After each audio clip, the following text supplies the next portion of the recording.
दालचीनी का प्रयोग फ्रेंड्स हम जो है कफ की प्रॉब्लम में भी कर सकते हैं। सिनामन पाउडर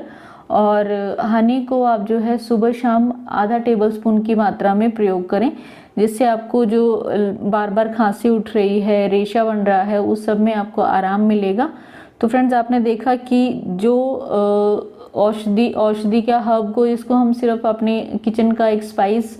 समझते हैं और जिसको हम समझते हैं कि ये सिर्फ हमारे खाने में फ्लेवर ऐड करता है, तो हमारे खाने में सिर्फ ये फ्लेवर ही नहीं ऐड कर रहा है, हमारे हेल्थ को भी बहुत अच्छे तरीके से ये बेनिफिट दे रहा है। तो फ्रेंड्स ये सारे फ़ायदे आप